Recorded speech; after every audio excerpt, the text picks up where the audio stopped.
Hello everyone. I'm sorry about my voice tonight, and I'm also sorry that I messed this up the other night, but I'll try and go through this again.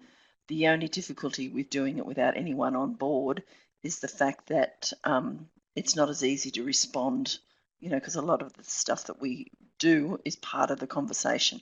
In any case, I hope this is of value to you. So this particular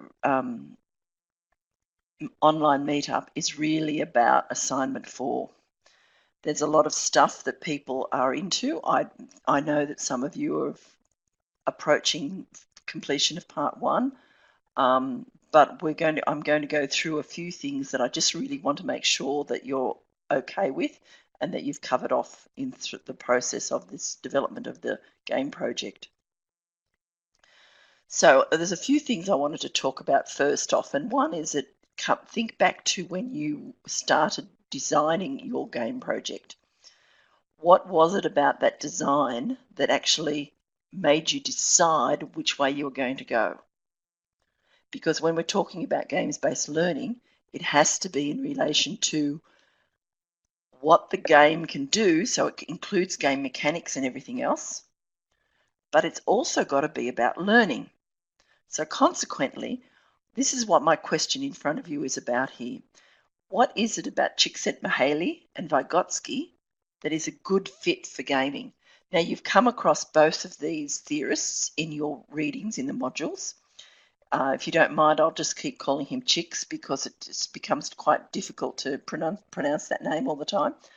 But what is it about Chicks and Vygotsky that actually really have an impact on games-based learning? Did you consider when you were designing your game what Chicks is best known for? Okay, did you consider when you were designing it what Vygotsky is best known for? So both of them together are talking, or in separately I should say, are talking about the issue of flow and how it relates, if you like, and what I'd like you to do is think about how that relates to your game itself. So what is flow? Flow in this sense, and this is Chicks's theory.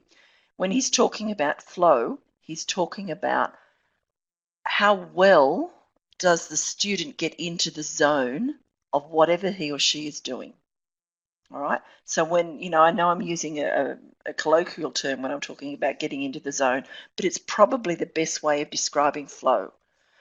What Chickson's talking about here is to say when someone is actually really involved and really engaged in their learning, they are so involved in it, they forget time, they forget where they are, they forget what they're doing because they are focused on what it is they're learning about or doing itself. That's what we want students who are doing a game or playing a game to do from a learning point of view. We want them to be so involved in what they're doing and or creating or learning about that they don't even realize the steps that they're going through half the time.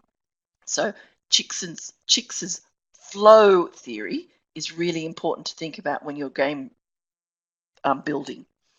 Vygotsky, on the other hand, his theory that's critical in this one here is his whole theory on zone of proximal development. Okay, so Vygotsky's theory of zone of proximal development basically says that whenever you introduce something new to a learner, and it could be a new skill, a new idea, it's anything new, right? Whenever you introduce something new, you actually do it in such a way that it's just a touch ahead of where they are, but not too far. So another way of thinking of Vygotsky's zone of proximal development is that it's like a Goldilocks point in time, okay? That it's just in the right spot, a little bit out of their comfort zone, but not too far out of their comfort zone. And that's his zone of proximal development. And that's important because if someone is playing a game and whatever the game is actually getting them to do or to respond in any way, shape or form is too far ahead or too much out of their skill zone or too much out of their ideas or their thinking zone, what tends to happen is they get lost. Now, they could get lost from the point of view of just following the flow, following the information steps, following the content that you're going, following the skills, but they also can get lost from the point of view of they become disengaged in what's going on. So I'm hoping that when you started your design process, that you really had those two theorists in your head when you were thinking about that. So together, what I'm saying there in that design element stage of things is that, sorry, that you actually think about where you want the students to go, what you want them to do as they proceed through the game. Each time you level them up or they do something new within the game, it's just a touch out of their comfort zone so they can learn something. And at the same time, it's so engaging that they're into the flow of what they want to do. So to me, that's what those two theorists have very much in common for games-based learning. So once you've got your design going, then you start thinking about it from the point of view of the development. Now, the development of it is really probably where most of you are at this point in time. What are the, sorry, I'm trying not to cough. What are the communication flows? What are the data needs? What are the IT needs? All of those sorts of things have to be considered. And I know that there's at least one of you, Catherine, is developing a prototype, an idea prototype for a game, because at this stage it can't be developed because of the gaming platform, the platform she's going to use. But you need to be thinking about how that's going to work. Now you can see on the right-hand side of that screen at this point in time, I have, and this is a graphic from your modules. I just really want to sort of bring it in again, because what this is basically talking about is this, if you remember back at the very beginning of the semester, I talked about narrative and how important story was to game development. All right, no matter what the story is, it has a beginning and it has an end. Now the story could be, and as you've seen there in the graphic, could be quite linear. Okay, but on the other side of it, a game, very much like a network, or very much like a choose your own adventure, if you like to think of it that way, can have multiple nodes that the students go to backwards and forwards, across, whatever it happens to be, before they reach the end. So whereas a story has pretty well, on the whole, a very linear process that they go through, a game can have a process that is actually more backwards and forwards, more open, and it's self-directed. So that's where one of those elements is that you need to think of. Now, I know some of you have not been doing a lot of, your programming, etc., or your game development is in the early stages. And so for some of you, and also depending on the age range of the children that you are developing for, it could be that your game needs to be linear because you have a very set, remember, you've got learning outcomes or curriculum outcomes associated with it. You've got your outcomes that must be met. So it could be linear. It's not to say that a more linear narrative is not appropriate to what you're actually doing. What I am suggesting, though, is that in the more complex games, and tends to be, again, for children as they get older, and definitely if you're doing this for adults in one respect, there needs to be multiple mechanisms or multiple ways through to the end of the product. And that's what that node or that network graphic gives you the indication of, that you're allowing them to choose their own path through until they get to the end of the game. And it's okay when it's a linear storyline. That doesn't really matter. Whoops, sorry. Now, the other side of this is the evaluation. Now, I've really simplified this quite a lot, okay? But I'd like you to think about who it is or what you're going to do when you come to an evaluating your game, assuming it was going to be in full development and it was going to be used by whomever. And that whomever is part of what you need to be thinking of as well. Who are your primary stakeholders or your users or participants, whatever term you want to use. And in this instance, there are different different meanings behind these terms as well. So when I think of it this way, you could use users or participants as the people or the children who actually play the game. But the stakeholders in it could be the your line managers or your principals or your coordinators, etc., that are making sure that you're meeting particular outcomes. They've got a stakeholder within, they've got a holding this or a stake within this particular game development if it's going to deliver learning outcomes. Participants can also be people who just come in to play it. So in this instance, I'd like you to think about the users or the participants as the ones that are actually playing the game. So keep that in mind. But therefore, what we have in front of you now is this whole notion of an open and a closed system. And again, I'm not presenting anything new to you. These are in your modules now. So it's something you probably have already read. I'm just, I suppose, wanting to make sure that we touch base on this and you've had some consideration of them in the process of the game development. So an open system is one that actually allows the students to not only play the game, but it has a more interesting aspect from a learning point of view as well, that it gives them some information before they get in. It gives them an ability to orient themselves within the game.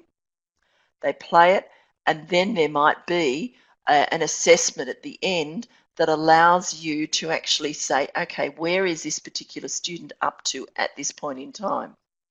Now, a closed system is one that actually really focuses in on achievement of specific types of outcomes or skills, specific abilities, and it's more of a motivation. So it's more a let's just win this so I can get to this next level. All right. It requires a lot of concentration and attention. So there is nothing in this particular assignment, so don't worry about it, that says you must build either a closed or an open system. There's nothing in the task that is asking you to talk about this. I am, however, asking you to think about it. And if you're not sure about that now, pardon me, go back to where this is in the modules and just think about this further, because this could give you, my suggestion would be, something to reflect upon when it comes to part C of the assignment. Okay, so where are we up to? And I know that there are people, I'm just reading some of the chat questions again now. There are some people who are trying to work everything into their game. That's not necessary, all right? What I'm expecting you to do is to make sure there's some type of a narrative, some type of a storyline. At a simple level is fine.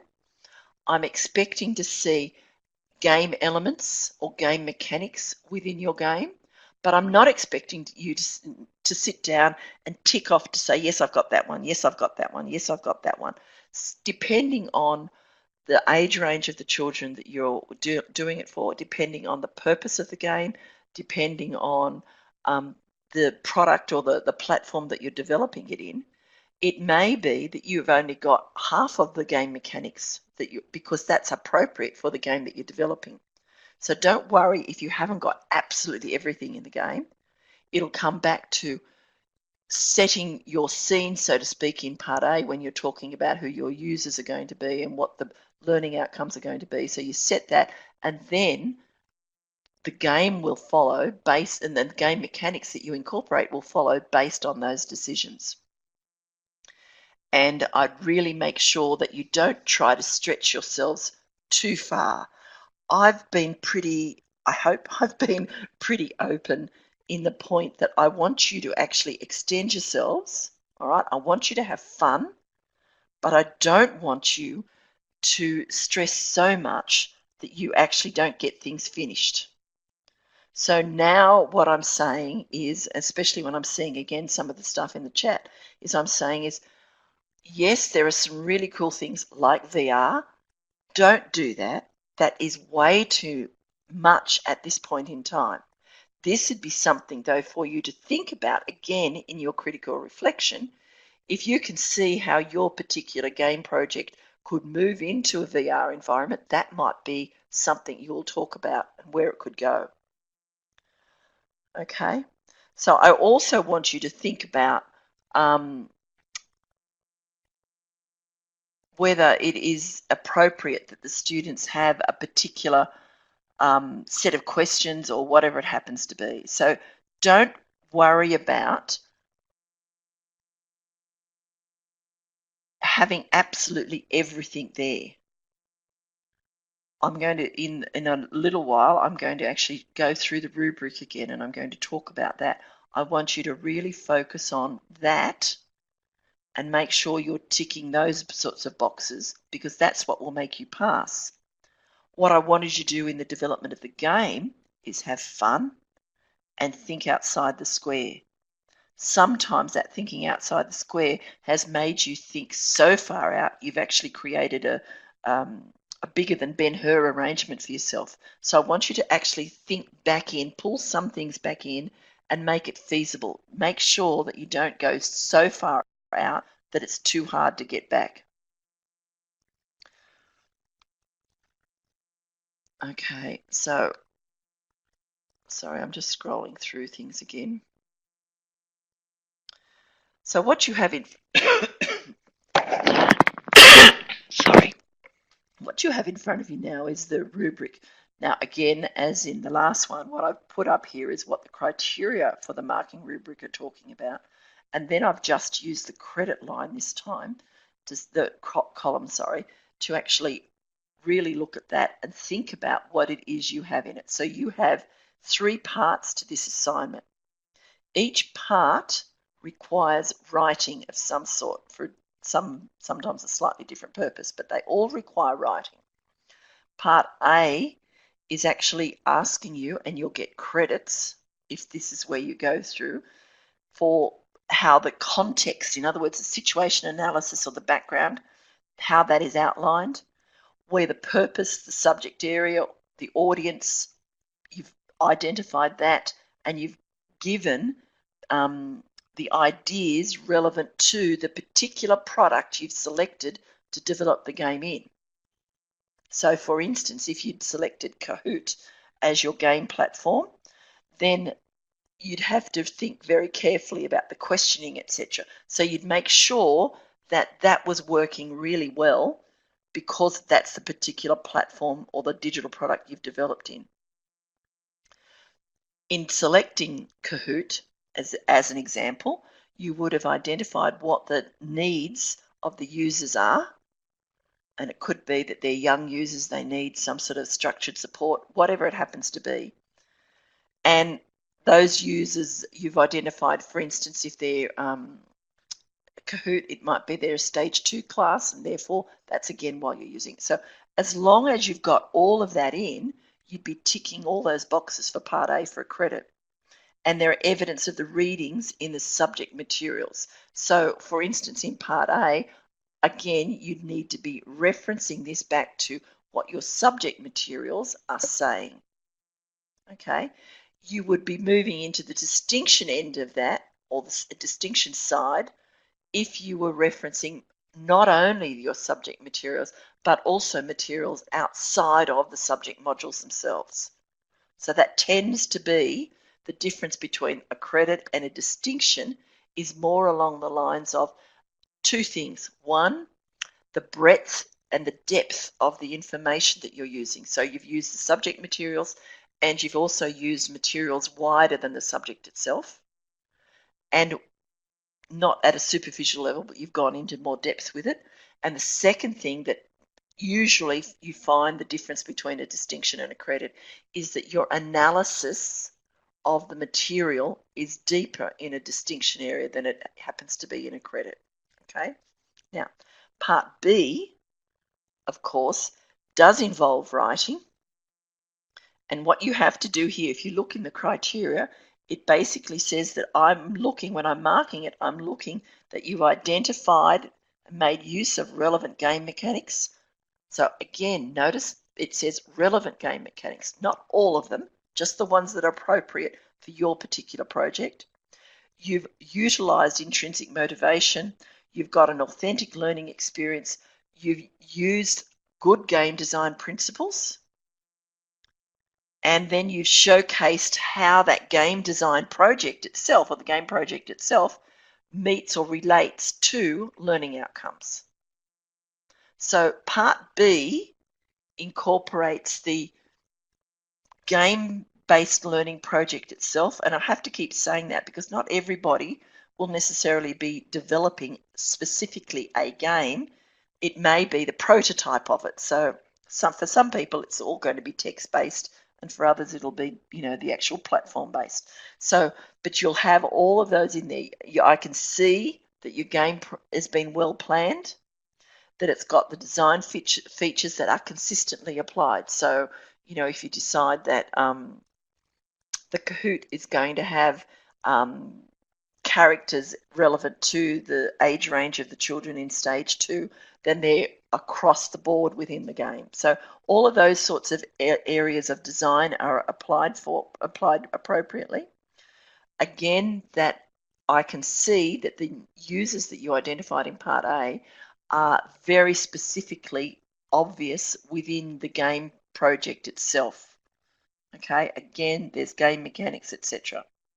Now, the second part of part B is about the digital game environment itself. So what I want to see there is an evidence of a development in your understanding of the product.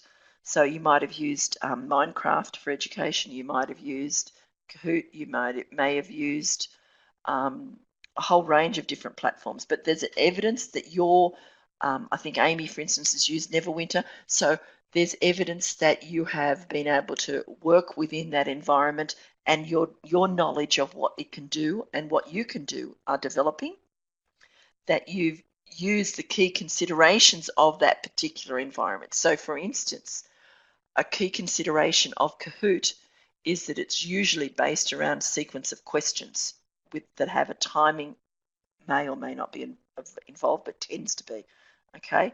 In Neverwinter, it's based around being able to move around and find materials or find objects within the structure of the environment, the structure of the story itself, and then move on to the next. So whatever it happens to be, that it's obvious within that you've been able to incorporate that thinking within how you're developing it in the platform. Okay, again, there needs to be a knowledge of the issues in managing that platform put there as well. Okay, again, I would suggest that those other issues about licensing devices, things like that, that would probably be more the distinction end of it, not so much the credit end of it. And the last part, pardon me, the last part of your assignment is part C, is the reflection. Now, this critical reflection is the part where this is not just about this particular assignment, it's about the whole subject. So be very clear about that. The critical reflection is about the whole subject, and that there is, at a credit level, there's evidence of independent investigation, original questioning, and analysis. It's asking you to take multiple perspectives, and in doing that, in what you're being asked to reflect upon, I would need to see referencing back to pardon me, subject forums or blogs or replies to someone else's subject forum post. So that's what I'm expecting to see there for right across the semester. And those references still need to be APA references. So for those of you who probably had me comment on whether the citation or the referencing was appropriate or accurate in the first assignment, please check your APA guidelines.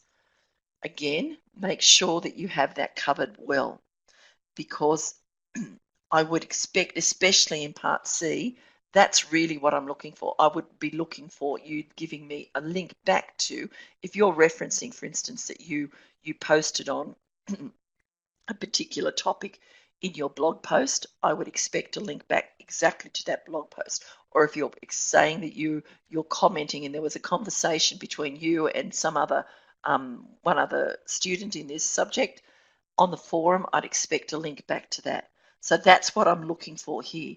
Either both references back out to the materials, the subject readings, and anything wider than that, as well as direct links back to where you're showing me. This is when I was talking about Vygotsky, for instance. It's just something out of the top of my head. Okay. I'm looking at the question. There's a few people asking questions about how much you're able to provide for the Game Space project. So in an ideal world, if you can give me access to your game or package it up in some way that I can play it, that's exactly what I want to be able to do. However, depending on your platform, the licensing arrangements for it, all these other sorts of things, it may not always be possible that that's the case. So if that is the case, please do a screencast, a little video of some sort of your in-game experience so I can see what's supposed to be happening.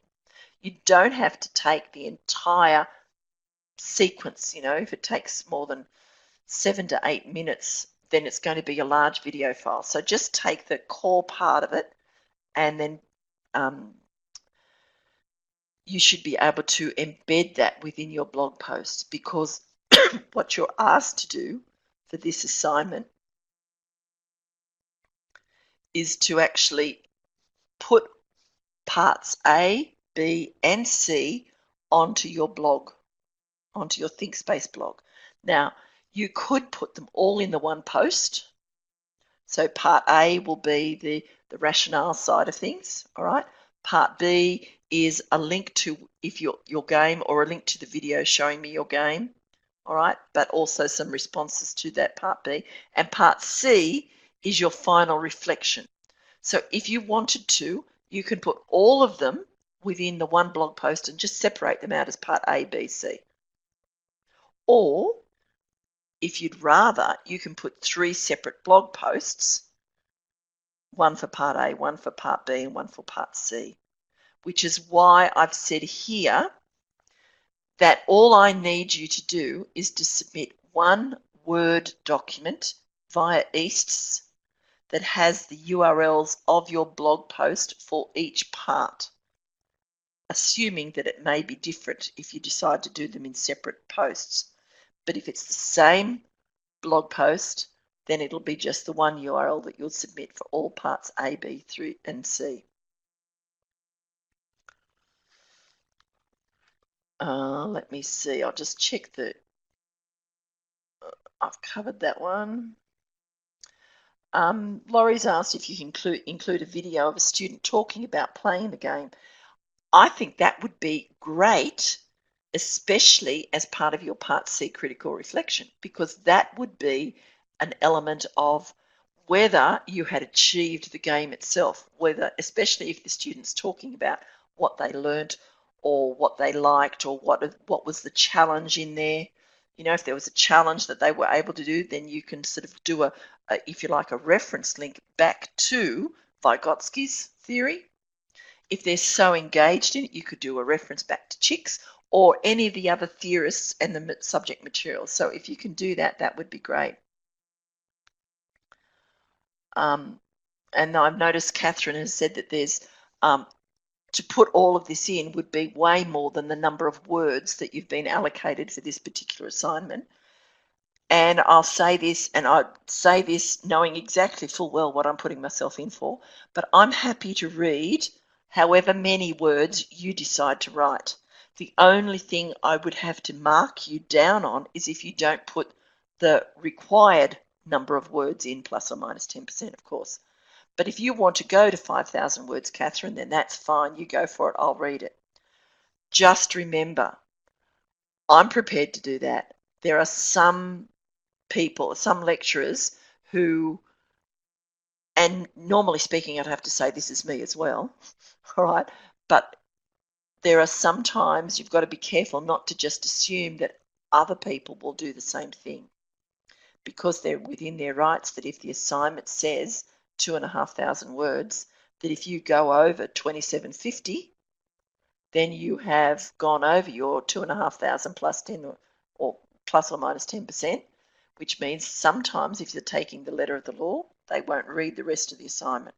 So I'm letting you know that I'm happy to read it all. Don't worry about it. But don't take my statements here as an example of what you can do in other subjects. I suppose what I'm saying is sort of just don't mess yourself up further down the line.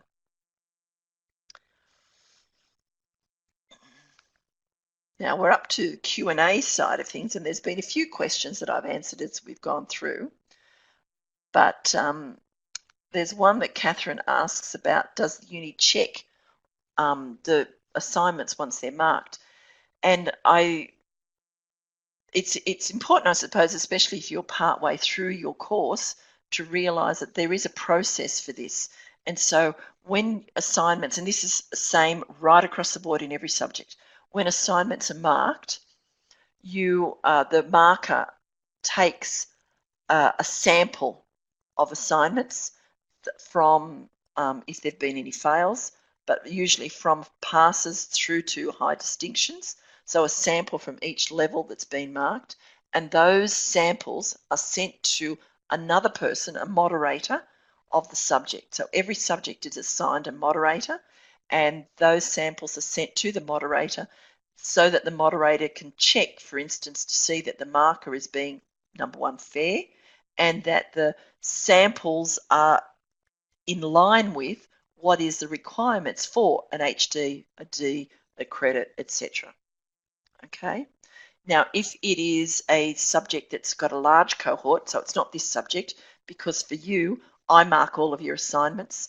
I look at the samples and I send a sample of a pass, credit, etc. off to the moderator, and the moderator checks those, has questions for me, whatever it happens to be, and it comes back so that it's all, and I can't publish these results until the moderator has told me, yes, that's okay, I agree with that. If you're in a subject that's got a large cohort, so we're talking about more than 50 students, and some of you will be, then the marking is obvious, is sometimes distributed to external markers. So there will be, and I am coordinating a subject that does have more than 20 or 30 students. So I am coordinating the markers. They send me in all of their marks, and they're back, and they send me back their assignments. I ask them to identify to me an example of a pass, a credit, a distinction, etc. And then I look at that and I moderate that across them. So I make sure, even though we might have 4 or 5 different markers, that if someone gets a pass, then it's moderated, if you like, and it's fair right across all markers. So I hope that explains that process. And I wasn't going to tell you what subject that was. No. All right. I think that's probably, I know you've got a lot of chat happening here now in the chat area. You can have a look at that. But I think that's it from me. And I have to say, sorry about my voice. I was hoping it would have been better by tonight when I did this recording, but it's probably better. I don't think I've coughed as much as I did last time. So in any case, I'll say good night now and hopefully get this up really quickly for you. Thank you. Bye.